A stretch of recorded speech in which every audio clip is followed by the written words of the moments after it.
മാനസികമായും ശാരീരികമായും അടുക്കാനുള്ള വലിയ മാർഗമായി അള്ളാഹു നമ്മിൽ നിന്ന് സ്വീകരിക്കുമാറാകട്ടെ. ദുആ ചെയ്യാൻ വേണ്ടി ഏൽപ്പിച്ച ധാരാളം ആളുകളുണ്ട്. ദുആ ഇരക്കാൻ നാം അർഹതപ്പെട്ട ആളുകളുണ്ട്. എല്ലാവർക്കും ഈ സദസ്സിൻ്റെ ബറക്കത്തുകൾ അള്ളാഹു നൽകുമാറാകട്ടെ. ആമീൻ. ഒരു വലിയ പ്രഭാഷണത്തിൻ്റെ സമയമല്ല. ദുആഉം തബറുക്കൊക്കെ പ്രതീക്ഷിച്ചിരിക്കുന്ന ഈ നല്ല സമയം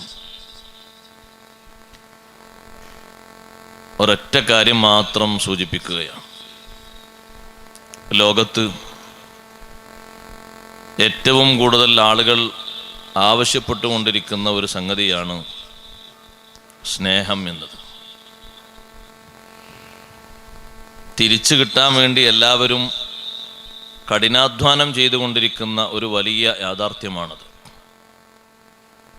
ഒരിക്കലും നഷ്ടപ്പെടാത്ത വിധം തിരിച്ചു നൽകപ്പെടുന്ന, ഒരിക്കലും സന്ദേഹമില്ലാത്ത രീതിയിലുള്ള സ്നേഹമാണ് സയ്യിദുനാ റസൂലുള്ളാഹി സ്വല്ലല്ലാഹു അലൈഹി വസല്ലം തങ്ങളോടുള്ള സ്നേഹം. ആ സ്നേഹത്തിന് ഒരിക്കലും ഒരു നഷ്ടം സംഭവിക്കുകയില്ല. ദുനിയാവിലും ആഖിറത്തിലും ഏറ്റവും അധികം ഫലപ്രാപ്തിയുള്ള സ്നേഹം അതാണ്. അള്ളാഹുവെ സ്നേഹിക്കണമെങ്കിൽ അഷ്റഫുൽ ഖൽഖ് സ്വല്ലല്ലാഹു അലൈഹി വസല്ലം തങ്ങളെ സ്നേഹിക്കണം. അവിടുത്തെ സ്നേഹിക്കാതെ അള്ളാഹുവിൻ്റെ സ്നേഹം യാഥാർത്ഥ്യമാക്കാൻ കഴിയില്ല. നബി സല്ലല്ലാഹു അലൈഹി വസല്ലം തങ്ങളെ അനുസരിക്കാതെ അള്ളാഹുവിനുള്ള അനുസരണം സാധ്യമല്ല. അതുകൊണ്ടാണ് പരിശുദ്ധ ഖുർആനിൽ 3 ആയത്തുകൾ പരസ്പര പൂരകങ്ങളായി അവതരിപ്പിക്കപ്പെട്ടതാണ് എന്ന് റഈസുൽ മുഫസ്സിരീൻ ഇബ്നു അബ്ബാസ് റളിയല്ലാഹു അൻഹു പഠിപ്പിച്ചപ്പോൾ അതിൽ മഹാനവർകൾ എണ്ണിയ ഒരായത്താണ് അത്തിഉല്ലാഹ വ അത്തിഉർ റസൂൽ. അള്ളാഹുവിനെ അനുസരിക്കണം എന്ന് പറയുന്നിടത്ത് മുഴുവനും അള്ളാഹു സുബ്ഹാനഹു വ തആല ചേർത്തി പറഞ്ഞു അഷ്റഫുൽ ഖൽഖ് സ്വല്ലല്ലാഹു അലൈഹി വസല്ലം തങ്ങളെയും അനുസരിക്കണം. എന്നെ മാത്രം അനുസരിച്ചാൽ പോരാ. അനുസരണം യാഥാർത്ഥ്യമാകണമെങ്കിൽ ഈ 2 തലങ്ങളും മേളിക്കണം. അതിൻ്റെ മറ്റൊരു യാഥാർത്ഥ്യം പറയുകയാണെങ്കിൽ ഫർളിനെയും സുന്നത്തിനെയും ഒരുപോലെ കൊണ്ടു നടക്കാനുള്ള കഴിവ് നമ്മൾ ആർജിക്കണം. അള്ളാഹു നമ്മെ സഹായിക്കുമാറാകട്ടെ. ഫർളുകൾ മാത്രം ചെയ്ത് സുന്നത്തുകളോടൊരു വിമുഖത മുഹിബ്ബീങ്ങളായ നമുക്ക് പാടില്ല. സുന്നത്തുകൾ നബി സല്ലല്ലാഹു അലൈഹി വസല്ലം തങ്ങളോടുള്ള ഹുബ്ബിൻ്റെ, ഇഷ്ടത്തിൻ്റെ, സ്നേഹത്തിൻ്റെ വലിയ അടയാളമാണ്. ആ സുന്നത്തുകൾ അങ്ങനെ നിർവഹിക്കുമ്പോൾ അവിടുത്തെയോടുള്ള വലിയ ഹുബ്ബ് നമ്മുടെ ഖൽബിൻ്റെ അടിത്തട്ടിൽ അല്ലാഹു തആല അടിയുറപ്പിച്ചു നിർത്തും. മാറ്റം വരാത്ത രീതിയിൽ നമ്മൾ കൊണ്ടു നടക്കുന്ന എല്ലാ സുന്നത്തുകളിലും നമുക്ക് വലിയ പ്രതിഫലം ലഭിക്കും. അങ്ങനെ മഹബ്ബത്ത് വെച്ച് ജീവിതത്തിൽ മുന്നോട്ട് നീങ്ങിയപ്പോൾ പഠനകാലത്ത് തന്നെ ആ മഹബ്ബത്തിൻ്റെ വലിയ മധുരം ആസ്വദിച്ച എത്രയോ മഹാരഥന്മാരുണ്ട്. കൂട്ടത്തിൽ വലിയൊരു മഹാനുഭാവനാണ് ബഹുമാനപ്പെട്ട സഅദുദ്ദീനു തഫ്താസാനി റളിയല്ലാഹു അൻഹു. മുതഅല്ലിമുകൾക്കും ഉലമാക്കൾക്കൊക്കെ അറിയും. ഞാൻ ആ ചരിത്രത്താളുകളിലേക്ക് കടക്കുകയില്ല. അഷ്റഫുൽ ഖൽഖ് സ്വല്ലല്ലാഹു അലൈഹി വസല്ലം തങ്ങൾക്ക് ഏറ്റവും ഇഷ്ടമുള്ള കാര്യമാണ് അറിവ് പഠിക്കുക എന്നുള്ളത്. അതിലപ്പുറം തങ്ങൾക്ക് ഇഷ്ടമുള്ള ഒരു കാര്യമില്ല. അത് മുതഅല്ലിമുകൾക്ക് മാത്രമല്ല, എല്ലാവരും എല്ലാ ദിവസവും ചെയ്യേണ്ട ഒരു കാര്യമാണ്. അതുകൊണ്ടാണ് അല്ലാഹു സുബ്ഹാനഹു വ തആല തങ്ങളോട് അധികം ചോദിക്കാൻ വേണ്ടി പറഞ്ഞ ഒരേ ഒരു വിഷയം റബ്ബി സിദ്നി ഇൽമ, അല്ലാഹുവേ എനിക്ക് നീ ഇൽമു കൂടുതലാക്കി തരണം. ആ വിശാലമായ ലോകം ഇനിയും ഇനിയും അല്ലാഹുവേ നിന്റെ ഔദാര്യം കൊണ്ട് എനിക്ക് നീ ഏറ്റിത്തരണം. അതങ്ങനെ പഠിച്ച് ജീവിതത്തിൽ അങ്ങനെ പ്രാവർത്തികമാക്കിയപ്പോൾ പഠനരംഗത്ത് വന്ന വലിയ പ്രതിസന്ധികൾ മുഴുവനും സയ്യിദുനാ റസൂലുള്ളാഹി സ്വല്ലല്ലാഹു അലൈഹി വസല്ലമ തങ്ങൾ തരണം ചെയ്തു കൊടുത്തു, മാറ്റിക്കൊടുത്തു. അഷ്റഫുൽ ഖൽഖ് സ്വല്ലല്ലാഹു അലൈഹി വസല്ലം തങ്ങളെ മഹബത്ത് വച്ചാൽ ആ മഹബത്ത് ഈ ദുനിയാവിലും നാളെ ആഖിറത്തിലും തിരിച്ചു നൽകപ്പെടുമെന്ന് ഉറപ്പുള്ള മഹബത്താണ്. ഒരു സന്ദേഹവും വേണ്ട. നബി സല്ലല്ലാഹു അലൈഹി വസല്ലമ തങ്ങളെ ഏറ്റവും അധികം സ്നേഹിച്ച മഹാനാണ് സയ്യിദുന അബൂബക്കർ സിദ്ദീഖ് റളിയല്ലാഹു. സിദ്ദീഖ് റളിയല്ലാഹു അൻഹുവിൻ്റെ സ്നേഹം കടുത്ത സ്നേഹമാണ്. ജീവിതത്തിൻ്റെ എല്ലാ മേഖലകളിലും ആ സ്നേഹമാണ് മഹാനവറുകളുടെ മനസ്സിൽ. സ്വന്തം ശരീരം മറന്നിട്ടുള്ളൊരു സ്നേഹമുണ്ടോ? ഉണ്ട്. അതുകൊണ്ടാണ് ഗാർ സൗറിലേക്ക് പ്രവേശിക്കുന്ന സമയത്ത് നബിയെ തങ്ങൾ പ്രവേശിക്കരുത്, ഞാൻ അങ്ങോട്ട് പ്രവേശിച്ച ശേഷം തങ്ങളെ വിളിക്കാം. ഏതെങ്കിലും ഒരു ഇഴജന്തു അവിടെ കടിക്കാൻ ഒരുങ്ങി നിൽക്കുന്നുണ്ടെങ്കിൽ അതെൻ്റെ ശരീരത്തിലേക്ക് ആയിക്കോട്ടെ, എന്നാലും തങ്ങളുടെ ശരീരത്തിൽ അങ്ങനെ ഒന്ന് കുത്തി നോവിക്കുന്നത് എനിക്ക് സഹിക്കാൻ പറ്റൂല. എൻ്റെ ശരീരത്തിലേക്കാണ് അവിടെയുള്ള ഒരു ഹിംസ്ര ജന്തു കടിക്കുന്നതെങ്കിൽ എനിക്കത് പ്രശ്നമില്ല. പക്ഷേ അങ്ങയുടെ ശരീരത്തിലേക്ക് ഒരു ഉറുമ്പ് വന്ന് സ്പർശിക്കുന്നത് എനിക്ക് സഹിക്കാൻ കഴിയൂല. സിദ്ദീഖ് റളിയല്ലാഹു അൻഹു ഉള്ളിലേക്ക് പ്രവേശിച്ച് എല്ലാ ഭാഗങ്ങളും വൃത്തിയായി പൂരിപ്പിച്ച ശേഷം മഹാനവറുകൾ നോക്കുമ്പോൾ ഇനിയും പല ഭാഗങ്ങളും പൂരിപ്പിക്കാനുണ്ട്. ചെറിയ ചെറിയ ദ്വാരങ്ങൾ കാണുന്നു. ആ മാളങ്ങളിലേക്ക് മുഴുവനും ഭദ്രമായി അടക്കാൻ അവിടുത്തെ വസ്ത്രത്തിൻ്റെ ഒരു ഭാഗം കീറി. വസ്ത്രത്തിൻ്റെ ഒരു ഭാഗം, മുട്ടിൻ്റെ താഴ്ഭാഗത്തുള്ള ഭാഗങ്ങളൊക്കെ കീറി കഷ്ണം കഷ്ണമാക്കിയത് മാളങ്ങളിലേക്ക് തിരികെ വെച്ച് അതിലേക്ക് മണ്ണും കല്ലും നിറച്ച് വെച്ച് അവസാനം ഇനി തുണിക്കഷ്ണങ്ങൾ തികയാതെ വന്നപ്പോൾ ബാക്കി വന്ന ഒരു മാളമുണ്ട്, ഒരു ചെറിയ പഴുതുണ്ട്. അവിടെയാണ് അബൂബക്കർ സിദ്ദീഖ് റളിയല്ലാഹു അൻഹു ചിന്തിക്കുന്നത്, ഒരു പക്ഷേ ഈ ബാക്കി നിൽക്കുന്ന മാളത്തിൽ നിന്ന് എന്തെങ്കിലും ഒന്ന് നബി സല്ലല്ലാഹു അലൈഹി വസല്ലം തങ്ങളുടെ ശരീരത്തിലേക്ക് വന്നാൽ ഞാൻ ഈ ഗുഹയുടെ ഉള്ളിൽ താമസിക്കുന്നത് വെറുതെയായി പോകും. എൻ്റെ ശരീരത്തിലേക്ക് സ്പർശിച്ചാൽ എനിക്കത് വിരോധമില്ല, എന്നാലും തങ്ങളെ ശരീരത്തിലേക്ക് ഒരിക്കലും അങ്ങനെ സംഭവിക്കരുത്. കാലവിടെ അമർത്തി വെച്ചുകൊണ്ട് തങ്ങളെ ക്ഷണിക്കുന്നു. ഗാർ സൗറിലേക്ക് പോകുന്ന ആളുകൾക്കറിയാം, ഹിറാ ഗുഹ പോലെയല്ല ഗാർ സൗർ. ഉള്ളിലേക്ക് ചെന്നെത്താൻ ചെറിയ പ്രയാസങ്ങൾ തരണം ചെയ്യണം. ഹിറാ ഗുഹ എന്ന് പറയുന്നത് 4 കല്ലിൻ്റെ ഇടയിലുള്ള ചെറിയൊരു സ്ഥലമാണ്. 2 സ്ഥലങ്ങളും മാറ്റം സംഭവിക്കാത്ത രീതിയിൽ ഇന്നും അവിടെയുണ്ട്. സിയാറത്തിന് അല്ലാഹു തൗഫീഖ് തരട്ടെ. ദുആഇന് ഉത്തരം ലഭിക്കുന്ന പുണ്യസ്ഥലങ്ങളിൽ മഹാന്മാർ കണക്കാക്കിയ എണ്ണി രേഖപ്പെടുത്തിയ സ്ഥലങ്ങളാണിത് രണ്ടും. ഇരിക്കട്ടെ, സൗർ ഗുഹയുടെ ഉള്ളിലേക്ക് നബി സല്ലല്ലാഹു അലൈഹി വസല്ലം തങ്ങളെ സ്വീകരിച്ച ശേഷം അബൂബക്കർ സിദ്ദീഖ് റളിയല്ലാഹു അൻഹു ഇരുന്ന് കൊടുക്കുന്നു. തങ്ങൾ അവിടുത്തെ ഷറഫാക്കപ്പെട്ട മടിയിൽ തലവെച്ചൊന്ന് വിശ്രമിക്കുന്നു. പുറത്ത് നല്ല ചൂടാണ്, പക്ഷേ ഉള്ളിലേക്ക് അല്ലാഹു തആല നല്ല തണുപ്പ് നൽകിയിട്ടുണ്ട്. കാലെടുക്കാതെ കാലങ്ങനെ അമർത്തി വെച്ചു. കുറച്ചു നേരം കഴിഞ്ഞപ്പോൾ സിദ്ദീഖ് റളിയല്ലാഹു അൻഹു സഹിക്കുന്നില്ല. നല്ല ഒരു വിഷസർപ്പം ഉള്ളിൽ നിന്ന് കൊത്തിക്കൊണ്ടിരിക്കുന്നു. സിദ്ദീഖ് റളിയല്ലാഹു അൻഹുവിൻ്റെ കാലെടുക്കാതെ മഹാനവറുകൾ വീണ്ടും അങ്ങനെ ശക്തമായി പിടിച്ചു. ആഞ്ഞു കൊത്തിയപ്പോൾ വിഷാംശങ്ങൾ ഉള്ളിലേക്ക് അങ്ങനെ പതിയെ പതിയെ കയറി വന്നു. സഹനം മഹാനവറുകൾ പിടിച്ച് സഹിച്ചു നിന്നെങ്കിലും വേദന അങ്ങേ അറ്റത്തെത്തിയപ്പോൾ അറിയാതൊരിറ്റ് കണ്ണുനീർ ഹബീബ് സല്ലല്ലാഹു അലൈഹി വസല്ലം തങ്ങളുടെ തിരുമുഖത്തൂറ്റി. എഴുന്നേറ്റ് നോക്കുമ്പോൾ സിദ്ദീഖ് റളിയല്ലാഹു അൻഹുവിൻ്റെ കണ്ണിൽ നിന്ന് വീണ കണ്ണീർ കണമാണ്. ചോദിച്ചു, എന്ത് സംഭവിച്ചു? ഒന്നുമല്ല നബിയെ, ഈ മാളം അടക്കാൻ എൻ്റെ കയ്യിൽ തുണിയില്ല. ഇനി എൻ്റെ ശരീരത്തിലുള്ള വസ്ത്രം ഞാനൊന്ന് മുറിച്ചു മാറ്റിയാൽ അതങ്ങേക്ക് ഇഷ്ടമാവുകയില്ല. കാരണം ഔറത്ത് മറക്കുന്ന ഭാഗം മാത്രമാണ് ബാക്കിയുള്ളത്. അതിൻ്റെ തായോട്ടുള്ളത് മുഴുവനും ഞാൻ മുറിച്ചിട്ടുണ്ട്.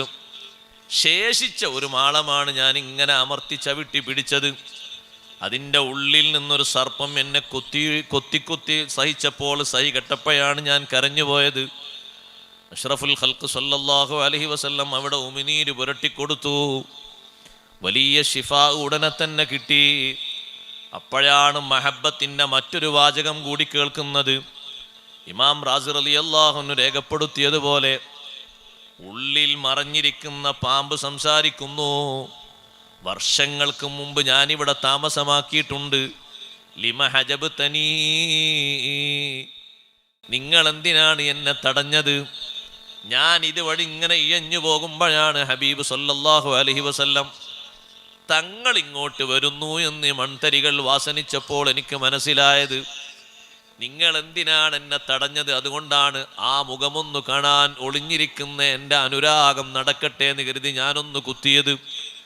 ഇതൊരിക്കലും കുത്താൻ പറ്റുന്ന കാലല്ല, കൊത്തി വലിക്കേണ്ട കാലല്ല, പരിശുദ്ധമായ കാലാണ്. ഈ കാൽപാദത്തിന് വലിയ ബഹുമാനമുണ്ടെന്ന് എനിക്കറിയാം. അതിനേക്കാൾ അപ്പുറമാണ് എൻ്റെ മനസ്സിൽ ഒതുങ്ങി നിൽക്കുന്ന ഷൗക്ക്, അനുരാഗം.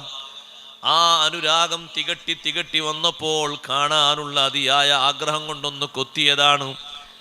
ഇമാം റാസി റളിയല്ലാഹു അൻഹു പറയുന്നു, വർഷങ്ങൾക്ക് മുമ്പ് താമസമാക്കിയ പാമ്പ് ആഗ്രഹിക്കുന്നത് ഹബീബ് റസൂലുള്ളാഹി സ്വല്ലല്ലാഹു അലൈഹി വസല്ലമ തങ്ങളെ ഒരു നോട്ടം കാണലാണ്. സഹോദരങ്ങളെ, നമുക്കും ദുനിയാവിൽ കിട്ടുന്ന ഏറ്റവും വലിയ സന്തോഷം അത് തന്നെയാണ്. ബുശ്റാലി ഉമ്മത്തിഹി ബിറുയതി വജ്ഹിഹി ഹാദാ ഹുവൽ ജാഹുൽ അലീമുൽ അസ്യദു.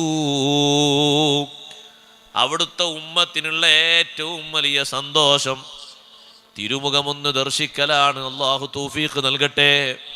അതിന് പറ്റുന്ന തരത്തിലേക്ക് അല്ലാഹു നമ്മെ ഉയർത്തി തരട്ടെ. ഹാദാ ഹുവൽ ജാഹുൽ അലീമുൽ അസ്യദു. ഏറ്റവും വലിയ ഭാഗ്യം എന്ന് പരിചയപ്പെടുത്താൻ പറ്റുന്ന ഭാഗ്യം ഇതാണ്. അവിടുത്തെ കാണാനുള്ളൊരു തൗഫീഖ്, ഇത് വല്ലാത്തൊരു ഭാഗ്യമാണ്. അതിനാണ് നമ്മുടെ ഈ മദ്ഹിന്റെ സദസ്സുകളിലൊക്കെ സംബന്ധിക്കുന്നത്. സഹോദരങ്ങളെ, ഒന്നും വെറുതെ ആവുകയില്ല. നബി സല്ലല്ലാഹു അലൈഹി വസല്ലമ തങ്ങളെ അദമ്യമായി സ്നേഹിച്ച അബൂബക്കർ സിദ്ദീഖ് റളിയല്ലാഹു അൻഹുവിന് തങ്ങളെ വഫാത്തിന് ശേഷവും ആ മഹബത്ത് തിരിച്ചു കിട്ടി.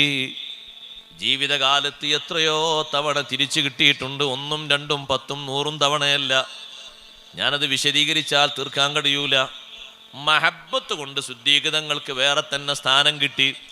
അതുകൊണ്ടാണ് ഉമർ ഇബ്നുൽ ഖത്താബ് റളിയല്ലാഹു അൻഹു പറഞ്ഞത്, ഓ സിദ്ദീഖ് തങ്ങളെ, നിങ്ങളെപ്പറ്റി അള്ളാഹു പറഞ്ഞ ഒരു വാക്ക് ഞങ്ങളെപ്പറ്റി ആരെപ്പറ്റിയും അള്ളാഹു ഖുർആനിൽ പറഞ്ഞിട്ടില്ല. എന്താണ് അള്ളാഹു സുബ്ഹാനഹു വ തആല നിങ്ങളെപ്പറ്റി പറഞ്ഞത്? ഇദ് യഖൂലു ലിസാഹിബിഹി ലാ തഹ്സൻ ഇന്നല്ലാഹ മഅനാ. അഷ്റഫുൽ ഖൽഖ് സല്ലല്ലാഹു അലൈഹി വസല്ലം തങ്ങളുടെ സ്വാഹിബ് എന്ന് അള്ളാഹു പരിചയപ്പെടുത്തിയത് നിങ്ങളെയാണ്. തങ്ങളുടെ സഹവാസി എന്ന പേര് അള്ളാഹു നൽകിയത് നിങ്ങൾക്കാണ്. ആ പേരിനി മാറ്റുകയില്ല. ദുനിയാവിലും നിങ്ങൾ അവിടുത്തെ സ്വാഹിബാണ്, ആഖിറത്തിലും അവിടുത്തെ സ്വാഹിബാണ്.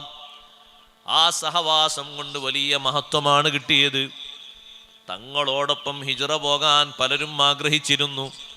പക്ഷേ ചാൻസ് വന്ന് വീണത് അബൂബക്കർ സിദ്ദീഖ് റളിയല്ലാഹു അൻഹു മാത്രമാണ്. കാരണം അവിടുന്നാണ് സ്വാഹിബ്. അബൂബക്കർ സിദ്ദീഖ് റളിയല്ലാഹു അൻഹുവിനല്ലേ അവിടുത്തെ ഹയാത്ത് കാലത്ത് തങ്ങൾ നിന്നിരുന്ന സ്ഥലത്ത് നിൽക്കാൻ ഹബീബ് സല്ലല്ലാഹു അലൈഹി വസല്ലം അനുവാദം നൽകിയത്. തങ്ങൾ ഇരുന്നേടത്തിരിക്കാൻ ഹബീബ് സല്ലല്ലാഹു അലൈഹി വസല്ലം അനുവാദം കൊടുത്തത്. കൂട്ടത്തിൽ അള്ളാഹു ഒന്ന് പറഞ്ഞു, ഇന്നല്ലാഹ മഅനാ. അള്ളാഹുവിൻ്റെ പ്രത്യേക സഹായം നമുക്കുണ്ട്. പേടിക്കേണ്ടതില്ല, ദുഃഖിക്കേണ്ടതില്ല. ഒരൊറ്റ ശത്രുവും മാളത്തിലേക്ക് ഒളിഞ്ഞു നോക്കുകയില്ല. ഈ മാളത്തിൻ്റെ ഉള്ളിൽ മറഞ്ഞിരിക്കുന്ന നമ്മെ ആരും അറിയുകയില്ല. ഇന്നല്ലാഹ മഅനാ. അള്ളാഹുവിൻ്റെ സ്പെഷ്യൽ സഹായം നമുക്കുണ്ട് എന്ന് നബി സല്ലല്ലാഹു അലൈഹി വസല്ലം ചേർത്തി പറഞ്ഞപ്പോൾ ഒരാൾ മാത്രമേ ഉള്ളൂ, അബൂബക്കർ സിദ്ദീഖ് റളിയല്ലാഹു അൻഹു. ഉമർ റളിയല്ലാഹു അൻഹു പറയാണ്, അന്ന് ഞാൻ ഉണ്ടായില്ലല്ലോ കൂടെ. വല്ലാത്ത ഒരു വാക്കാണ് അല്ലാഹു തആല ഉപയോഗിച്ചത്. അള്ളാഹുവിൻ്റെ ആ ഒരു മഊനത്തുൽ ഖാസ്സ, ഒരു പ്രത്യേക സഹായം മഹബത്ത് കൊണ്ട് അള്ളാഹു നിങ്ങൾക്കാണ് നൽകിയത്. അബൂബക്കർ സിദ്ദീഖ് റളിയല്ലാഹുവിൻ്റെ മഹബത്ത് എത്രമാത്രം വലുതാണ്. ആ കടുത്ത മഹബത്ത് കൊണ്ട് സിദ്ദീഖ് റളിയല്ലാഹു അൻഹുവിന് അല്ലാഹു തആല എല്ലാം നൽകിയിട്ടുണ്ട്. എല്ലാ സ്നേഹ ബഹുമാനങ്ങളും നൽകിയിട്ടുണ്ട്. വിശുദ്ധ ഖുർആൻ സിദ്ദീഖ് റളിയല്ലാഹുവിനെ പറ്റി മറ്റൊരു സ്ഥലത്ത് പരിചയപ്പെടുത്തിയതും വസയുജന്നബുഹൽ അത്ഖല്ലദീ യുഅ്തി മാലഹു യതസക്കാ,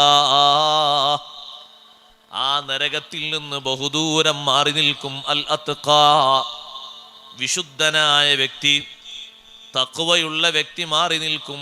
ആ തഖ്വയുള്ള വ്യക്തിയുടെ ലക്ഷണം എന്താണ്? യുഅ്തി മാലഹു യതസക്കാ, സമ്പത്ത് ഹബീബ് റസൂലുള്ളാഹി സ്വല്ലല്ലാഹു അലൈഹി വസല്ലമ തങ്ങളുടെ ഇഷ്ടത്തിന് വിനിയോഗിക്കും. അതേതാ സന്ദർഭം? സുബ്ഹി നിസ്കാരം കഴിഞ്ഞ് എഴുന്നേറ്റ് പോകുന്നൊരു സ്വഹാബി. സുബ്ഹി നിസ്കാരം കഴിഞ്ഞ് എഴുന്നേറ്റ് പോകുക എന്ന് പറഞ്ഞാൽ ഒരു വലിയ സങ്കടം തന്നെയാണ്. കാരണം മദീനത്തെ പള്ളിയിൽ ഇൽമിന്റെ വലിയ വിതരണം, അതിൻ്റെ പ്രസരണം നടക്കുന്ന സമയമാണ് സുബ്ഹി നിസ്കാരാനന്തരം. ഇമാം മുസ്ലിം തങ്ങൾ റിപ്പോർട്ട് ചെയ്ത ഹദീസിൽ കാണാം, സ്വഹാബത്തൊക്കെ വെള്ളം കൊണ്ട് വന്ന് വെക്കുന്ന നേരമാണ് സുബ്ഹിന്റെ നേരം. തങ്ങൾ വിരി നീക്കി ഇറങ്ങുന്നിടത്ത് പാത്രത്തിൽ വെള്ളം കൊണ്ടുവന്നു. നമ്മളെ നാട്ടിലൊക്കെ റാത്തീബിന് ഇപ്പോഴും വെള്ളം വെക്കൂലേ അല്ലേ? ഹൽക്കയിൽ, റാത്തീബിലും കുത്തുബിയത്തിലൊക്കെ. ഇവിടെ ഒന്നുമില്ലേ? ഉണ്ട് ഉണ്ട് ഉണ്ട്. വെള്ളം ഇങ്ങനെ പാത്രത്തിൽ കൊണ്ടുവന്ന് വെക്കുന്നു. ഓരോ ദിവസവും സുബഹിക്ക് പള്ളിയിലേക്ക് വരുമ്പോൾ, സുബഹിക്ക് പള്ളിയിലേക്ക് അവർ വരിക എന്ന് പറഞ്ഞാൽ വാങ്കൊടുക്കുന്നതിന് മുമ്പാണ് എത്തുക, വാങ്കൊടുത്ത ശേഷമല്ല, മുമ്പ്. അതൊക്കെ ആഗ്രഹിച്ച് വരികയാണ്. ഈ പാത്രത്തിലൊക്കെ ഹബീബ് സല്ലല്ലാഹു അലൈഹി വസല്ലം ഒന്നിങ്ങനെ വിരലിട്ട് കൊടുക്കും. എല്ലാ പാത്രത്തിലും ഒന്നിങ്ങനെ ഇവിടുത്തെ ഷറഫാക്കപ്പെട്ട ബറക്കത്തുള്ള ആ ഒരു കരം, ഒരൊറ്റ വിരല്, അതിൻ്റെ ഒരു ചെറിയ ഒരു നനവ് ഇങ്ങനെ കിട്ടിയാൽ മതി. ആ ഒരു ബറക്കത്ത് വല്ലാത്ത ബറക്കത്തല്ലേ. കുട്ടിക്കാലത്ത് ആ ബറക്കത്ത് മനസ്സിലാക്കിയ ആളാണ് അബൂ ത്വാലിബ്. അതുകൊണ്ടാണ് അബൂ ത്വാലിബിൻ്റെ ഭാഗത്തുനിന്ന് നിഷേധിക്കുന്ന ഒന്നും ഉണ്ടായിട്ടില്ല. തങ്ങളെ നുബുവത്തിനെ നിഷേധിക്കുന്നൊരു വാക്കും അബൂ ത്വാലിബ് പറഞ്ഞിട്ടില്ല. കുട്ടിക്കാലത്ത് എങ്ങനെ ബറക്കത്ത് കണ്ടെന്നറിയോ? അബൂ ത്വാലിബ് നബി സല്ലല്ലാഹു അലൈഹി വസല്ലം തങ്ങളെ ഏറ്റെടുത്ത ഘട്ടത്തിൽ വളരെ ദാരിദ്ര്യം പിടിച്ചൊരു ഘട്ടമാണെന്ന്. പക്ഷെ അന്ന് ബറക്കത്ത് മനസ്സിലാക്കി ഹബീബ് റസൂലുള്ളാഹി സ്വല്ലല്ലാഹു അലൈഹി വസല്ലം തങ്ങളെ കൊണ്ട്. അബൂ ത്വാലിബിൻ്റെ മക്കളൊക്കെ വന്നിട്ട് ഭക്ഷണം കഴിച്ചു. അപ്പോൾ ഭക്ഷണം കഴിച്ച് എല്ലാവരും പിരിഞ്ഞു പോയിട്ട് പറയാണ്, വിശപ്പുണ്ട്, ഇനിയും ഭക്ഷണം വേണം. കൂട്ടത്തിൽ നബി സല്ലല്ലാഹു അലൈഹി വസല്ലം തങ്ങളില്ല. അബൂ ത്വാലിബ് മനസ്സിലാക്കി അവർക്ക് വിശപ്പ് വരാനുള്ള കാരണം കൂട്ടത്തിൽ ഹബീബ് സല്ലല്ലാഹു അലൈഹി വസല്ലം തങ്ങളില്ലാത്തതുകൊണ്ടാണ്. പിന്നെ ഭക്ഷണം പാചകം ചെയ്തപ്പോൾ മക്കൾ കഴിക്കാൻ വേണ്ടി വന്നപ്പോൾ തുടരുത് എന്ന് പറഞ്ഞു, ആരും കഴിക്കല്ല എന്ന് പറഞ്ഞു, എല്ലാവരോടും വിട്ടു നിൽക്കാൻ പറഞ്ഞു. നബി സല്ലല്ലാഹു അലൈഹി വസല്ലം തങ്ങളോട് തുടങ്ങാൻ പറഞ്ഞു, അല്ലെങ്കിൽ തങ്ങളെ കൂട്ടത്തിൽ ഭക്ഷിക്കണമെന്ന് പറഞ്ഞു. അങ്ങനെ ഭക്ഷിക്കുന്ന രണ്ട് ഘട്ടത്തിലും മക്കൾ പറയുന്നു, ശബഅന, ഞങ്ങൾക്ക് പള്ള നിറഞ്ഞു. അതിനു മുമ്പ് അവർ പറഞ്ഞിരുന്നത് ഞങ്ങൾക്ക് മതിയായിട്ടില്ല എന്നാണ്. അപ്പൊ സയ്യിദുനാ റസൂലുള്ളാഹി സ്വല്ലല്ലാഹു അലൈഹി വസല്ലം തങ്ങളൊന്ന് തൊടുമ്പോഴേക്ക് കിട്ടുന്ന ബറക്കത്ത് ചെറുതല്ല. നിങ്ങൾ നോക്ക്, വെള്ളത്തിൽ ഇങ്ങനെ കൈവിരലിട്ട് കൊടുക്കുന്നു. ഓരോ ദിവസവും സുബഹി നിസ്കാരം കഴിഞ്ഞ് പാത്രം കൊണ്ടുവരുമ്പോൾ, സുബഹി നിസ്കാരത്തിന് പലതും ഉദ്ദേശിച്ചാണ് സ്വഹാബത്ത് വരുന്നത്. കൂട്ടത്തിൽ ഒന്നാണത്. മറ്റൊന്ന് ഇൽമാണ്, അതിനാണ് വലിയ ദാഹം. അങ്ങനെ സുബഹി നിസ്കാരം കഴിഞ്ഞ് എഴുന്നേറ്റ് പോകുന്നൊരു സ്വഹാബി, അൻസാരിയായ സ്വഹാബി ചോദിച്ചു, നിങ്ങളെന്തിനാ പെട്ടെന്ന് എഴുന്നേറ്റ് പോകുന്നു? ഒന്നിനല്ല നബിയേ, ഞാൻ ഇന്നലെ സുബഹി നിസ്കാരം കഴിഞ്ഞ് ക്ലാസ് ദർസൊക്കെ കഴിഞ്ഞ് പോകുമ്പോൾ എൻ്റെ വീട്ടിലിൻ്റെ ചെറിയൊരു കുട്ടി, ഏറ്റവും ചെറിയ കുട്ടി, ആ കുട്ടി ഇങ്ങനെ നിരങ്ങി മുന്നിലേക്ക് വന്ന് കതക് തുറന്ന് എൻ്റെ വീട്ടിലേക്ക് ചാഞ്ഞു നിൽക്കുന്ന അയൽവാസിയുടെ ഈത്തപ്പഴ മരമുണ്ട്, അതിൽ നിന്ന് കാറ്റുകൊണ്ട് വീണ ഈത്തപ്പഴം ആ കുട്ടിയെടുത്ത് ചെറിയ ചെറിയ കാരക്കകളുടെ ചുളകളൊക്കെ ഭക്ഷിച്ചു കൊണ്ടിരിക്കുന്ന രംഗമാണ് ഇന്നലെ ഞാൻ കണ്ടത്. വളരെ പ്രയാസപ്പെട്ട് എൻ്റെ ചെറിയ കുഞ്ഞിൻ്റെ വായിൽ നിന്ന് ഓരോന്നും പുറത്തെടുത്ത് ഞാൻ കുട്ടിയെ അകത്ത് കൊണ്ടുപോയി ഇരുത്തിയപ്പോൾ കാരക്ക ഈത്തപ്പഴം കിട്ടാത്തതിൻ്റെ പേരിൽ കുഞ്ഞ് കരഞ്ഞു. എന്നാലും നബിയെ എനിക്ക് സങ്കടമൊന്നും തോന്നിയില്ല. എൻ്റെ കുഞ്ഞിൻ്റെ ഉള്ളിലേക്ക് നിഷിദ്ധമായ സമ്മതമില്ലാത്ത ഒരു സമ്പത്തും കടക്കരുത് എന്ന നിർദ്ദേശം ബുദ്ധിയുള്ളത് കൊണ്ട്, ആ വലിയ ബുദ്ധിയുള്ളത് കൊണ്ടാണ് ഞാൻ അങ്ങനെ പോകുന്നത്. ഇന്ന് ഞാൻ പെട്ടെന്ന് പോയിട്ടില്ലെങ്കിൽ ഇന്നലത്തെ അതേ അനുഭവം ഉണ്ടാകും. കതക് തുറക്കുന്നതിൻ്റെ മുമ്പ് ഞാൻ അവിടെ എത്താൻ വേണ്ടിയാണ് പോകുന്നത്. നബി സല്ലല്ലാഹു അലൈഹി വസല്ലമ തങ്ങൾ പറഞ്ഞു, അയൽവാസിയോട് ഞാനൊന്ന് സംസാരിക്കാം, നിങ്ങൾ പോയിക്കോളൂ. അയൽവാസിയെ വിളിച്ചു. ഹബീബ് സല്ലല്ലാഹു അലൈഹി വസല്ലം സ്വഹാബത്ത് നിറഞ്ഞു നിൽക്കുന്ന സദസ്സിലേക്ക്. എന്നിട്ട് പറഞ്ഞു, നിങ്ങളുടെ ആ ഒരു മരമുണ്ടല്ലോ, ഈ സുഹൃത്തിൻ്റെ വീട്ടിലേക്ക് ചാഞ്ഞു നിൽക്കുന്ന നല്ല ഒരു ഈത്തപ്പഴ മരം, ഏറ്റവും കൂടുതൽ കായ്ക്കനികൾ നിങ്ങളെ മരങ്ങളിൽ ഉള്ളത് ആ മരത്തിനല്ലേ? അത് നിങ്ങൾ ഇദ്ദേഹത്തിന് വേണ്ടി ഒന്ന് കൊടുക്കണം, വിൽക്കണം. 10 നാളെ സ്വർഗത്തിൽ തരാം. മുഅ്മിനീങ്ങളെ, ഇവിടെ ഒരു ഹസനത്ത് ചെയ്യുന്നതിന് 10 നന്മ അല്ലാഹു കണക്കാക്കുന്നത് ഇവിടെയുമുണ്ട്, ആഖിറത്തിലുമുണ്ട്. മൻജാ ബിൽ ഹസനത്തി ഫലഹു അശ്റു അംസാലിഹ എന്ന ആയത്ത് വിശദീകരിച്ച് ഇമാം ഇബ്നുൽ ജൗസി തങ്ങൾ പറഞ്ഞു, 10 നന്മകൾ ആഖിറത്തിൽ മാത്രമല്ല ദുനിയാവിലും ഉണ്ട്. നബി സല്ലല്ലാഹു അലൈഹി വസല്ലം തങ്ങളെ നാവ് കൊണ്ടല്ലേ പറഞ്ഞത്, ആഖിറത്തിൽ 10 തരാം സ്വർഗത്തിൽ. എന്താണ് ആ പറഞ്ഞതിൻ്റെ അർത്ഥം? സ്വർഗത്തിൽ കടക്കും എന്ന് ഉറപ്പാണ്, ഈമാനോടെ മരിക്കാനും നിങ്ങൾക്ക് കഴിയുമെന്ന് ഉറപ്പാണ്. അല്ലാതെ മരം മാത്രം സ്വർഗത്തിൽ ഉണ്ടായിട്ട് എന്താ കാര്യം? ആള് ഈമാനോടെ മൗത്താകും എന്നൊരു സന്തോഷ വാർത്തയാണ്. പക്ഷേ ആ മനുഷ്യന്റെ ഉള്ളിലുള്ള നിഫാഖ് അപ്പോഴാണ് സ്വഹാബത്തിന് ബോധ്യമാകുന്നത്. അദ്ദേഹം പറഞ്ഞു, ഞാൻ അവധിക്ക് കച്ചവടം ചെയ്യുന്ന ആളല്ല. ആഖിറത്തിലെന്ന് പറഞ്ഞാൽ മരിച്ചതിന് ശേഷമുള്ളതല്ലേ, എത്ര കാലം കഴിയണം? എനിക്ക് പൊറക്കമായിട്ട് 10 തരികയാണെങ്കിൽ ഞാൻ ആ ഒരു മരം തരാം. സ്വഹാബത്തൊക്കെ തലയിൽ കൈവച്ചു പോയി. നല്ലൊരു സുവർണാവസരം കിട്ടിയിട്ട് തിരുത്തപ്പെടാത്ത നാവല്ലേ ഹബീബ് റസൂലുള്ളാഹി സ്വല്ലല്ലാഹു അലൈഹി വസല്ലം തങ്ങളുടെ ഷറഫാക്കപ്പെട്ട സ്വിദ്ഖിന്റെ ലിസാന് കൊണ്ടല്ലേ പറഞ്ഞത്. അതിൽ മാറ്റമില്ലല്ലോ. ഒരൊറ്റ മരമങ്ങ് കൊടുത്താൽ സ്വർഗത്തിലെത്താനുള്ള വലിയൊരു വഴിയാണ്. ഈമാനൊക്കെ നല്ല ഊർജം കിട്ടിയിട്ട് നല്ല സന്തോഷത്തോടെ പിരിഞ്ഞു പോകും എന്നല്ലേ പറഞ്ഞതിൻ്റെ അർത്ഥം. നിഫാഖിൻ്റെ അടയാളം ഇങ്ങ് വെളിവാക്കിയപ്പോ കേട്ടു നിൽക്കുന്ന അബൂബക്കർ സിദ്ദീഖ് റളിയല്ലാഹു അൻഹു ചോദിച്ചു, അല്ലാഹുവിന്റെ റസൂലേ, ആ 10 സ്വർഗത്തിൽ എനിക്ക് തരുമോ? ഇദ്ദേഹത്തിന് വേണ്ട 10 എൻ്റെ തോട്ടത്തിൽ നിന്ന് ഞാനങ്ങ് കൊടുക്കാം. അബൂബക്കർ സിദ്ദീഖ് റളിയല്ലാഹു അൻഹു മുന്നോട്ട് വന്നപ്പോഴാണ് അല്ലാഹു പറഞ്ഞത്, വസയുജന്നബുഹൽ അത്ഖാ അല്ലദീ യുതി മാലഹു യതസക്കാ. അല്ലാഹു നൽകിയ സമ്പത്ത് ഹബീബ് റസൂലുള്ളാഹി സ്വല്ലല്ലാഹു അലൈഹി വസല്ലം തങ്ങളുടെ ഇഷ്ടത്തിനനുസരിച്ച് ഇങ്ങനെ വ്യയം ചെയ്യുന്ന, ചെലവഴിക്കുന്ന ആ വലിയ സമ്പന്നനായ വ്യക്തി അത്ഖയാണ്, വലിയ പരിശുദ്ധിയുള്ള ആളാണ്. സിദ്ദീഖ് റളിയല്ലാഹു അൻഹുവിനോട് നബി സല്ലല്ലാഹു അലൈഹി വസല്ലം നിങ്ങൾ പറഞ്ഞു, ശരി 10 നിങ്ങൾക്ക് തരാം. സിദ്ദീഖ് തങ്ങൾ ആ മനുഷ്യനെ വിളിക്കുന്നു, എൻ്റെ തോട്ടത്തിലേക്ക് വന്നോളൂ. നല്ല ഇലകളുള്ള, നല്ല ഇലച്ചു നിൽക്കുന്ന, കായ്ച്ചു നിൽക്കുന്ന മരങ്ങൾ നോക്കിയിട്ട് നിങ്ങൾ നമ്പർ ഇട്ടോളൂ. ഞാൻ പറയുന്നില്ല, നിങ്ങളങ്ങെടുത്തോളൂ 10. അദ്ദേഹം 10 മാർക്കിട്ട് തിരിച്ചു പോന്നു. അഷ്റഫുൽ ഖൽഖ് സല്ലല്ലാഹു അലൈഹി വസല്ലം തങ്ങളുടെ ഇടപെടൽ മൂലം, തങ്ങളോടുള്ള വലിയ ഹുബ്ബ് കൊണ്ട് ജമാഅത്തിന് നേരത്തെ വരുന്ന അൻസാരിയായ സ്വഹാബിക്ക് വലിയ സന്തോഷമായി. വൈകുന്നേരം വീട്ടിലെത്തിയപ്പോൾ ഭാര്യ ചോദിച്ചു, എങ്ങനെയുണ്ട് കച്ചവടം? അപ്പം ആ മനുഷ്യൻ പറഞ്ഞു, നല്ല ലാഭമാണ്. 10 നമ്പർ ഇട്ടിട്ടാ ഞാൻ വരുന്നത്. ഇപ്പോഴുള്ളത് നമ്മുടെ മുറ്റത്തല്ലേ ഉള്ളത്, നാളെ മാറ്റി പറയണം ഞാനത് വിറ്റിട്ടില്ലാന്ന്. അപ്പം ആ 10ഉം ഈ 1ഉം 11 കിട്ടുമല്ലോ എന്ന സംസാരത്തിലൂടെ മുഴുമിപ്പിച്ച് രാത്രി കഴിഞ്ഞ് രാവിലെ എഴുന്നേറ്റ് നോക്കുമ്പോ താൻ പറഞ്ഞ ആ മരം മുറ്റത്തില്ല. അത് നേരെ അങ്ങോട്ട് നീങ്ങിയിട്ടുണ്ട് അൻസാരിയുടെ മുറ്റത്തേക്ക്. ജാഅത് ലിദഅവതിഹിൽ അശ്ജാറു സാജിദതൻ തംശി ഇലൈഹി അലാ സാഖിം ബിലാ ഖദമി. അഷ്റഫുൽ ഖൽഖ് സല്ലല്ലാഹു അലൈഹി വസല്ലം തങ്ങളുടെ മുഅ്ജിസത്തും അൻസാരിയായ സ്വഹാബിയുടെ കറാമത്തും സിദ്ദീഖ് റളിയല്ലാഹു അൻഹുവിന്റെ കറാമത്തും ഒക്കെ മേളിക്കുന്നതാണിത്. ഞാൻ ഇവിടെ പറഞ്ഞത് അള്ളാഹുവിൻ്റെ ഹബീബിൻ്റെ മഹബത്തിന് വേണ്ടി സമ്പത്ത് ചെലവഴിക്കാൻ ഒരു മടിയും കാണിക്കാത്ത മഹാനുഭാവനാണ് അബൂബക്കർ സിദ്ദീഖ് റളിയല്ലാഹു അൻഹു.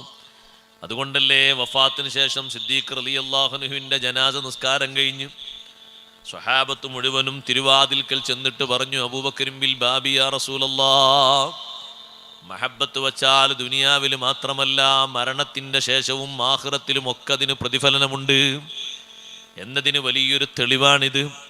അബൂബക്കർ സിദ്ദീഖ് തങ്ങൾ വാതിൽക്കലുണ്ട്, നബിയെ എന്തു ചെയ്യണം? അഷ്റഫുൽ ഖൽഖ് സല്ലല്ലാഹു അലൈഹി വസല്ലം തങ്ങൾ മറുപടി കൊടുത്തു, അദ്ഖിലുൽ ഹബീബ ഇലൽ ഹബീബ്, എൻ്റെ ഹബീബായ അബൂബക്കർ സിദ്ദീഖ് റളിയല്ലാഹു അൻഹുവിനെ എന്നിലേക്ക് ചേർത്തിക്കടത്തൂ. സ്വഹാബത്ത്, ആയിരക്കണക്കിന് സ്വഹാബത്ത് കേൾക്കുകയാണ് അഷ്റഫുൽ ഖൽഖ് സല്ലല്ലാഹു അലൈഹി വസല്ലം തങ്ങളുടെ ഹുജറയിൽ നിന്ന് വരുന്ന മറുപടി. സിദ്ദീഖ് റളിയല്ലാഹു അൻഹു വഫാത്തിന്റെ തൊട്ട് മുമ്പ് ധാരാളം വസിയത്ത് നൽകിയിട്ടുണ്ട്. ഉമർ റളിയല്ലാഹു അൻഹു വിളിച്ചിട്ട്, ഉമറേ, ഭരിക്കേണ്ടത് ഇങ്ങനെയാണ്, ഓരോ കാര്യവും നിങ്ങൾ സ്വീകരിക്കണം, രാവും പകലും അള്ളാഹുവിന് വേണ്ടിയുള്ള പ്രവർത്തനം ഒഴിവാക്കരുത്. രാത്രിയിലെ അമൽ ഒഴിവാക്കിയാൽ പകലിലുള്ളത് അല്ല സ്വീകരിക്കൂല, പകലിലുള്ള അമൽ ഒഴിവാക്കിയാൽ രാത്രിയുള്ളത് സ്വീകരിക്കൂല. കൂട്ടത്തിൽ പറഞ്ഞ വസിയത്തിൽ ഒന്നാണ് വഅന്നഹു ലാ യുഖ്ബലു നാഫിലത്തുൻ ഹത്താ തുഅദ്ദാ ഫരീളതുഹു, ഫർള് നിർവഹിക്കുന്നത് വരെ സുന്നത്തും സ്വീകരിക്കൂല. ഫർളിനോടൊപ്പം സുന്നത്ത് സ്വീകരിക്കണം, സ്വീകരിക്കപ്പെടും. ഖിയാമത്ത് നാളിൽ അല്ലാഹു സുബ്ഹാനഹു വ തആല ഓരോരുത്തരുടെയും തുലാസിന് വലിയ കട്ടിയും കനവും തരുന്നത് ബിത്തിബാഇഹിമുൽ ഹഖ്ഖ ഫീ ദാരിദ് ദുനിയാ, ദുനിയാവിൽ ഓരോരുത്തരും അനുധാവനം ചെയ്യുന്ന സത്യത്തിൻ്റെ പിന്തുടർച്ചയുടെ കനം കൊണ്ടാണ്. സത്യത്തിൻ്റെ വാക്കിലും സത്യത്തിൻ്റെ ഭാഗത്തും സത്യത്തിൻ്റെ വിഷയത്തിലും എത്ര കണ്ട് മനസ്സിൻ്റെ ഉറപ്പോടെ നിൽക്കുന്നോ അത്ര കണ്ട് മീസാനിന് ഇങ്ങനെ കനം തൂടും. അതേ വഖിഫ്ഫതിഹി അലൈഹിം, ആ ഹക്കിൻ്റെ കനത്തിൻ്റെ കുറവനുസരിച്ച് മീസാനിൻ്റെ കനവും കുറഞ്ഞു പോകും. ഹക്കിൻ്റെ മാർഗത്തിൽ അടിയുറച്ച് നിൽക്കാൻ അല്ലാഹു നമുക്ക് തൗഫീഖ് നൽകട്ടെ. എത്ര പ്രശ്നങ്ങൾ വന്നാലും പ്രയാസങ്ങൾ വന്നാലും അല്ലാഹുവിൻ്റെ ദീനിൻ്റെ മാർഗം സ്വഹാബത്തും താബീങ്ങളും മഹാന്മാരും പഠിപ്പിച്ച വഴിയിൽ നിന്ന് ലെവലേശം മാറിപ്പോകരുത്. ദുനിയാവ് എത്ര മുന്നിലേക്ക് വന്ന് നമ്മളെ മാടി വിളിച്ചാലും ദീന് പണയം വെച്ചിട്ട് ദുനിയാവിനെ സ്വീകരിക്കരുത്. ദുനിയാവ് പണയം വെച്ചിട്ട് ദീനിനെ സ്വീകരിക്കണം. അങ്ങനെയാകണം നമുക്ക് കട്ടിയും കനവും കൂടേണ്ടത്. ഹക്കിൻ്റെ പിന്തുടർച്ചയുടെ കട്ടി എത്രയാണോ അത്ര കണ്ടിട്ടാണ് മീസാൻ കനം തൂടുന്നത്. അതുകൊണ്ടല്ലേ അബൂബക്കർ സിദ്ദീഖ് റളിയല്ലാഹു അൻഹുവിൻ്റെ ഉപദേശം വഫാത്തിൻ്റെ സന്ദർഭം വരെ ഉമർ ബിൻ ഖത്താബ് റളിയല്ലാഹു അൻഹു സ്വീകരിച്ചത്. സുബ്ഹ് നിസ്കാരത്തിൽ കുത്തേറ്റിട്ട് ഉമർ റളിയല്ലാഹു അൻഹു വീട്ടിൽ കൊണ്ടുവന്ന് കിടത്തിയപ്പോൾ ഇമാം ബുഖാരി തങ്ങൾ സ്വഹീഹിൽ റിപ്പോർട്ട് ചെയ്യുന്ന ഹദീസിൽ കാണാം, നല്ലൊരു ചെറുപ്പക്കാരൻ ഉമർ റളിയല്ലാഹു അൻഹുവിൻ്റെ സമീപത്തേക്ക് വരികയാണ്. വന്നിട്ട് പറയുന്നു, ഉമർ തങ്ങളെ, നിങ്ങൾ എന്തിനു പേടിക്കാനാണ്? അഷ്റഫുൽ ഖൽഖ് സല്ലല്ലാഹു അലൈഹി വസല്ലം തങ്ങളെ കാലത്ത് നിങ്ങൾ ജീവിച്ചു. തങ്ങൾ നിങ്ങളെ പിരിഞ്ഞപ്പോൾ വഹുവ അൻകറാദ്, നിങ്ങളെ പൊരുത്തപ്പെട്ടിട്ടല്ലേ തങ്ങൾ വഫാത്തായി പോയത്. ശേഷം 2 വർഷവും ചില്ലറ മാസവും സിദ്ദീഖ് തങ്ങളെ കാലത്തും ജീവിച്ചു. സിദ്ദീഖ് തങ്ങളും വേർപിരിയുമ്പോൾ വഹുവ അൻകറാദ്, നിങ്ങൾക്ക് പൊരുത്തം തന്നിട്ടല്ലേ വേർപിരിഞ്ഞു പോയത്, പിന്നെ നിങ്ങൾ എന്തിനു പേടിക്കാനാണ്? കുത്തേറ്റ് കിടക്കുന്ന ഉമർ റളിയല്ലാഹു അൻഹുവിനോട് ഇങ്ങനെ സന്തോഷങ്ങൾ പറഞ്ഞ് തിരിച്ചു പോകുന്ന ചെറുപ്പക്കാരൻ്റെ ശരീരത്തിലേക്ക് തലപൊക്കാൻ കഴിയുന്നില്ല. എന്നിട്ടും ഒന്ന് പതുക്കെ ഒന്ന് തലയിണയിൽ നിന്ന് പൊക്കി നോക്കിയിട്ട് ചെറുപ്പക്കാരനെ വിളിച്ചിട്ട് പറയുന്നു, യാ ഗുലാം, മോനെ, ഇർഫഅ സൗബക, നിര്യാണിക്ക് താഴെപ്പോയ വസ്ത്രമൊന്ന് കയറ്റിയെടുക്കൂ മോനെ. ഫഇന്നഹു അത്ഖാ ലിറബ്ബിക വഅൻഖാ ലിസൗബിക, അത് നിന്റെ വസ്ത്രത്തിനുള്ള വലിയ വൃത്തിയും റബ്ബിനുള്ള വലിയ തഖ്വയുമാണ്. ഇത് കേട്ടപ്പോൾ അബ്ദുല്ലാഹി ബിൻ ഉമർ തങ്ങളടക്കമുള്ളവർ തലയിൽ കൈവച്ചുപോയി. ഹക്കായ മാർഗത്തിൽ ഉമർ ബിൻ ഖത്താബ് തങ്ങൾക്കുള്ള അടിയുറച്ച നിലപാട് കണ്ടില്ലേ? സത്യത്തിൽ അതിനാണ് സ്വലാബത്തുദ്ദീൻ, ദീനിൻ്റെ സജീവത, ദീനിൻ്റെ സ്പിരിറ്റ് എന്നൊക്കെ പറയുന്നത്. മരണത്തിൻ്റെ സമയത്ത് പോലും തന്നെ വന്ന് മദ്ഹ് പറഞ്ഞൊരനുയായി ആണെങ്കിലും ശരി, ഹക്കായ വിഷയത്തിന് മാറ്റമില്ല. അങ്ങനെ ജീവിച്ച ബഹുമാനപ്പെട്ട ഉമർ ഇബ്നുൽ ഖത്താബ് റളിയല്ലാഹു അൻഹു, അവർ മീസാനിൻ്റെ കനം തൂക്കിയത് അങ്ങനെയാണ്. നമുക്കും അല്ലാഹു തൗഫീഖ് നൽകുമാറാകട്ടെ. അബൂബക്കർ സിദ്ദീഖ് റളിയല്ലാഹു അൻഹുവിന്റെ നിർദ്ദേശങ്ങൾ മൊത്തം ഞാൻ വായിക്കുന്നില്ല. ബാത്തിലിനെ പിന്തുടരുമ്പോൾ മീസാനിന് കനം കുറയും. എന്നിട്ട് പറഞ്ഞു, സിദ്ദീഖ് തങ്ങൾ പറയാണ്, ഉമറേ, അല്ലാഹു തആല സ്വർഗ്ഗക്കാരെ പറ്റി പറഞ്ഞപ്പോ അവരേറ്റവും നല്ല അമലു അല്ലാഹു തആല പറഞ്ഞു. കൂട്ടത്തിൽ അവർ സയ്യാത്തൊക്കെ വിട്ടുകൊടുക്കുന്നത് അല്ലാഹു തആല പറഞ്ഞു. അതുകൊണ്ട് നിങ്ങളോട് ഞാനൊരു കാര്യം പറയുകയാണ്, സ്വർഗക്കാരോട് ചേരുമോ എന്നൊരു പേടി എനിക്കുണ്ട്. അബൂബക്കർ സിദ്ദീഖ് തങ്ങളുടെ വിനയമാണ്. നിങ്ങൾ അല്ലാഹു തആലയോട് ദുആ ചെയ്യണം. നരകക്കാരിലേക്ക് എന്നെ ചേർക്കപ്പെടാതിരിക്കാൻ നിങ്ങൾ ദുആ ചെയ്യണം. എൻ്റെ വസിയ്യത്ത് നിങ്ങൾ സ്വീകരിക്കണം. അബൂബക്കർ സിദ്ദീഖ് റളിയല്ലാഹു അൻഹുവിൻ്റെ ജനാസ നിസ്കാരം കഴിഞ്ഞിട്ട് അങ്ങനെ കൊണ്ടുപോയി വെക്കാൻ സിദ്ദീഖ് റളിയല്ലാഹു അൻഹുവിൻ്റെ നിർദ്ദേശമാണ്. എന്നെ കുളിപ്പിച്ചു കഴിഞ്ഞാൽ എന്നെ കുളിപ്പിക്കേണ്ടത് എൻ്റെ ഭാര്യയാണ്. അസ്മാ റളിയല്ലാഹു അൻഹയാണ് എന്നെ കുളിപ്പിക്കേണ്ടത്. ആദ്യമായിട്ട് ഇസ്ലാമിൽ ഭർത്താവിൻ്റെ ജനാസ കുളിപ്പിച്ച ഭാര്യയാണ് അസ്മാ ബിൻതു ഉമൈസ് റളിയല്ലാഹു അൻഹാ. അതിനു മുമ്പ് ആരും അങ്ങനെ കുളിപ്പിച്ചിട്ടില്ല. എന്നിട്ട് നബി സല്ലല്ലാഹു അലൈഹി വസല്ലം തങ്ങളുടെ ഓരത്തായി എന്നെ മറവ് ചെയ്യണം. എന്നിട്ട് മഹാനവറുകൾ പറഞ്ഞു, ഇദാ അനമിത്തു ഫജീഉ ബി അലൽ ബാബ്, ഞാൻ മരിച്ച് നിസ്കാരം കഴിഞ്ഞാൽ എന്നെ വാതിൽക്കൽ കൊണ്ടുപോയി വെക്കണം. എന്നിട്ട് നിങ്ങൾ പറയണം, സിദ്ദീഖ് റളിയല്ലാഹു അൻഹുവിൻ്റെ ജനാസ ഇവിടെയുണ്ട് എന്ന്. തുറക്കാൻ വേണ്ടി അനുവാദം കിട്ടിയാൽ എന്നെ അങ്ങോട്ട് വെക്കണം, അല്ലെങ്കിലോ ജന്നത്തുൽ ബഖീയിലേക്ക് മടക്കണേ. അബൂബക്കർ സിദ്ദീഖ് റളിയല്ലാഹു അൻഹുവിൻ്റെ ആഗ്രഹം പോലെ നടന്നു. ജാബിർ റളിയല്ലാഹു അൻഹു പറയുന്നു, ഞങ്ങൾ പോയി വാതിലിൻ്റെ എർത്തി വെച്ചിട്ട് പറഞ്ഞു, ഹാദാ അബൂബക്കർ സിദ്ദീഖ് ഖദ് ഇഷ്തഹാ അൻ യുദ്ഫന ഇൻദൻ നബി സല്ലല്ലാഹു അലൈഹി വസല്ലം. മുത്തുനബി തങ്ങളെ ചാരത്ത് മറവ് ചെയ്യാൻ വേണ്ടി ആഗ്രഹിച്ചിരുന്നു നബിയേ. ഫഫതഹൽ ബാബാ, വാതിലങ്ങ് തുറന്നു. വലാ നദിരി മൻ ഫതഹ ലനാ, ഞങ്ങൾക്ക് തുറന്നു തന്നത് ആരാണെന്ന് ഞങ്ങൾക്കറിയില്ല. അറിയുമോ തുറന്നതാരാണെന്ന്? തുറന്നത് മഹബ്ബത്താണ്. അതേ കവാടം തന്നെയല്ലേ ഉമർ ഖാലി റളിയല്ലാഹു അൻഹുവിനും തുറന്നു കൊടുത്തത്. ഉമർ ഖാലി റഹ്മഹുല്ലക്കും മഹബ്ബത്ത് കൊണ്ടല്ലേ ആ ഭദ്രമാക്കി പൂട്ടിയ താക്കോൽ മുഴുവനും തകർന്നു പോയിട്ട് കതക് തുറന്നു കിട്ടിയത്. യാ അക്റമൽ ഖുറമാ അലാ അതാബികും ഉമറുൽ ഫഖീറുൽ മുർതജി ലിജനാബികും യർജുൽ അതാ അലൽ ബുകാഇ ബിബാബികും വദ്ദമു മിൻ ഖൈനൈഹി സാല സജീമാ സല്ലു അലൈഹി വസല്ലിമു തസ്ലീമാ. 10,000 ആളുകളെ സാക്ഷി നിർത്തിയിട്ടാണ് സ്വല്ലല്ലാഹു ബൈത്ത് ചൊല്ലുന്നത്. മദ്ഹങ്ങോട്ടും മഹബ്ബത്ത് നിറഞ്ഞൊഴുകിയിട്ട് മദ്ഹങ്ങ് പാടിയപ്പോ അള്ളാഹുവിൻ്റെ ഹബീബിൻ്റെ ഔദാര്യം പ്രതീക്ഷിച്ചുകൊണ്ട് ചോദിച്ചപ്പോൾ ഈ ചൊല്ലിയ ബൈത്തുകൾ എത്തിയപ്പോൾ കവാടം മലർക്കെ തുറക്കപ്പെട്ടു പോയി. സ്വീകാര്യത ലഭിച്ചു. മഹബ്ബത്തിന് തിരിച്ചു കിട്ടുന്ന മഹബ്ബത്താണ് ഹബീബ് റസൂലുള്ളാഹി സ്വല്ലല്ലാഹു അലൈഹി വസല്ലം തങ്ങളെ മഹബ്ബത്ത്. ജാബിർ റളിയല്ലാഹു അൻഹു പറയാണ്, പടച്ചോനെ, ആരാ തുറന്നു തന്നത്? ഭദ്രമായി അടച്ച കതകാരാ തുറന്നതെന്ന് ഞങ്ങൾക്കറിയില്ല. എന്നിട്ട് ഉള്ളിൽ നിന്ന് പറയുന്നു, അദ്ഖിലൂ, നിങ്ങൾ ഇങ്ങോട്ട് പ്രവേശിപ്പിക്കൂ.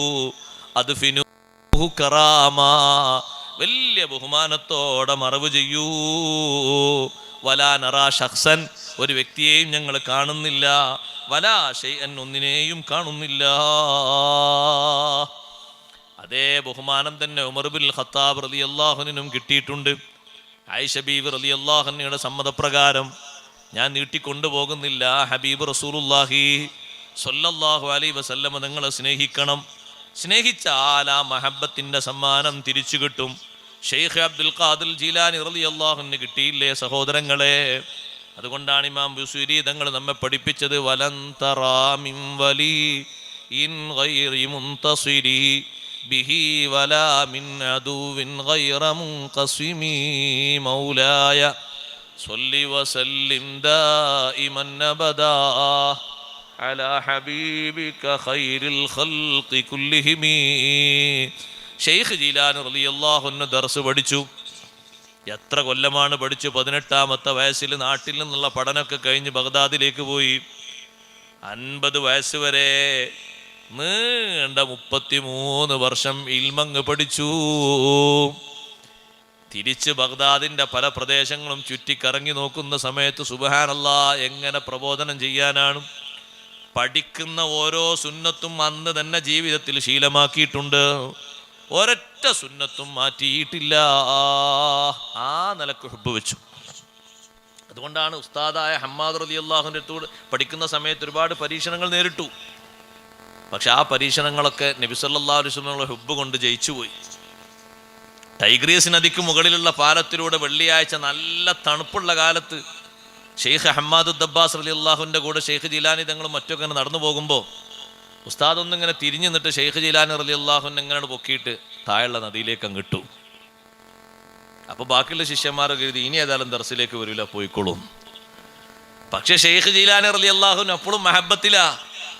തായോട്ട് പോകുന്ന സമയത്ത് അവരൊക്കെ കേൾക്കുന്നുണ്ട് ബിസ്മില്ലാഹിർ റഹ്മാനിർ റഹീം നവൈതു ഗുസ്ലൽ ജുമുഅ. കേട്ടവരൊക്കെ അത്ഭുതപ്പെട്ടു പോയി. ഇതെന്തൊരു മഹബത്താണ്. ഉസ്താദ് സുബൈക്ക് ശേഷം വെള്ളത്തിലേക്ക് നദിയിലേക്ക് ഇങ്ങനെ പിടിച്ചിടുന്ന സമയത്ത് മുണ്ടും മാറ്റി വന്നതല്ല. നല്ല തലയെക്കെട്ടും തൊപ്പിയും ഇങ്ങനെ ധരിച്ചിട്ടുള്ള ശരീരമല്ലേ. ഉസ്താദ് അങ്ങ് പിടിച്ച് തായോട്ടുന്ന സമയത്ത് ഉസ്താദിനോട് വെറുപ്പുണ്ടോ? ഇല്ല. മഹാനവറുകൾ ഒറ്റ ചൊല്ലൽ ചൊല്ലി ബിസ്മില്ലാഹിർ റഹ്മാനിർ റഹീം നവൈതു ഗുസ്ലൽ ജുമുഅ. വെള്ളിയാഴ്ച കുളിക്കണല്ലോ, ഫജ്ർ തന്നെ കുളിക്കലല്ലേ ഉത്തമം. ഞാനങ്ങ് കുളിച്ചു, നിയ്യത്താക്കി. കുറച്ച് കഴിഞ്ഞപ്പോൾ ഒരു കഫ് ഇങ്ങനെ ഒരു കൈ ഇങ്ങനെ മേലോട്ട് പിടിച്ചു നിൽക്കുന്നുണ്ട്. ഇൽമി എഴുതി വെച്ച കുറച്ച് കടലാസുകൾ കയ്യിലുണ്ടത് നനയരുത് എന്ന് കരുതിയിട്ടാണ്. കുളി പൂർണ്ണമാകണമെങ്കിൽ ശരീരം മുഴുവനും വെള്ളം നനയണം, വെള്ളം ഒലിപ്പിക്കണം. കുറച്ച് നേരം കഴിഞ്ഞപ്പോൾ വലത്തെ കൈ ഇങ്ങനെ പൊക്കിയിട്ട് അത് ഉണങ്ങിയപ്പോൾ കടലാസ് ഇങ്ങോട്ട് മാറ്റിയിട്ട് ഈ കയ്യും മുക്കി. അങ്ങനെ കുളി പൂർണ്ണമായ ശേഷം മഹാനവറുകൾ പള്ളിയിലേക്ക് വന്നു. അഷ്റഫുൽ ഖൽഖ് സല്ലല്ലാഹു അലൈഹി വസല്ലം തങ്ങളോടുള്ള അതിയായ ഹുബ്ബ് കൊണ്ട് എല്ലാ തലങ്ങളിലും ജയിക്കുകയാണ്. സുന്നത്തിനോടുള്ള വലിയ സൗന്ദര്യം കൊണ്ട് ജയിക്കുകയാണ്. 33 കൊല്ലം ഇൽമങ്ങ് പഠിച്ചിട്ട് ഇതെങ്ങനെ പറഞ്ഞു കൊടുക്കും എന്ന വലിയൊരു വിഷമം മനസ്സിൽ വന്നപ്പോ നേരെ മുന്നിൽ വരുന്നു സയ്യിദുനാ റസൂലുള്ളാഹി സ്വല്ലല്ലാഹു അലൈഹി വസല്ലം തങ്ങൾ വന്നിട്ട് പറയുന്നു ഷെയ്ഖ് ജീലാനി തങ്ങളോട്, പേരക്കുട്ടിയോട് പറയുന്നു, മനാമിലല്ല യഖ്ലത്തൻ, ഉണർവിലാണ്. ഇന്ന് ളുഹ്റിന് ശേഷം ഈ ഷൗനിസിയ പള്ളി ജനനിബിഡമാകും. നിങ്ങൾ വാ തുറക്കൂ, ഒന്നും പേടിക്കേണ്ടതില്ല, വാള് പറഞ്ഞു കൊടുക്കണം. വാ തുറക്കാൻ പറഞ്ഞു. ഫതഫല ഫീഹി 7 മറാത്ത്, 7 പ്രാവശ്യം ഉമിനീരങ്ങ് പകർന്നു കൊടുത്തു. ഈ മാധ്യമങ്ങളോ ഉപകരണങ്ങളോ ഒന്നും ഇല്ലാത്ത കാലത്ത് ഷെയ്ഖ് ജീലാനി തങ്ങളെ ചെറിയ സദസ്സ് 10,000 ആളുകളാണ്. വലിയ സദസ്സിൽ 70,000. നമ്മളാ പറയുന്ന 900 കണക്കല്ല, കറക്റ്റ് കണക്കാണ്. അത്രയും ആളുകളിലേക്ക് വീശാനുള്ള ശബ്ദ സൗന്ദര്യം എവിടുന്നാ കിട്ടിയത്? അഷ്റഫുൽ ഖൽഖ് സല്ലല്ലാഹു അലൈഹി വസല്ലം തങ്ങളെ ഉമിനീരാണ്. അതല്ലേ മുഹിദ്ദീൻ മാലയിൽ നമ്മളൊക്കെ പാടുന്നത്, നമ്മളൊക്കെ പറയാറുള്ളത്, വേദം വിളങ്ങി ഫറവാൻ മടിച്ചാരെ വേദാംബറവർ വായിൽ തുപ്പി കൊടുത്തോവർ. മുഴുവൻ കിതാബുകളും ഓതി ഹിഫ്ലാക്കി. അത് പറയാനുള്ള ഖൗഫ് വന്നപ്പോ സഹായത്തിനെത്തുന്നത് മുഹമ്മദുർ റസൂലുള്ളാഹി സ്വല്ലല്ലാഹു അലൈഹി വസല്ലം. പിന്നെ നീണ്ട 40 കൊല്ലത്തെ വഅലാണ്. ഒരൊറ്റ വഅൽ കഴിയുമ്പോഴേക്ക് 10,000 ആളുകൾ വന്ന് ഷഹാദത്ത് കലിമ ചൊല്ലുകയാണ്. 10,000 ആളുകൾ വന്ന് തൗബ ചെയ്യുകയാണ്. 2 or 3 ജനാസ സദസ്സിൽ നിന്നെടുക്കുകയാണ്. വഅൽ കേട്ടിട്ട് തൗബയിലായി മരിച്ചവരാണ്.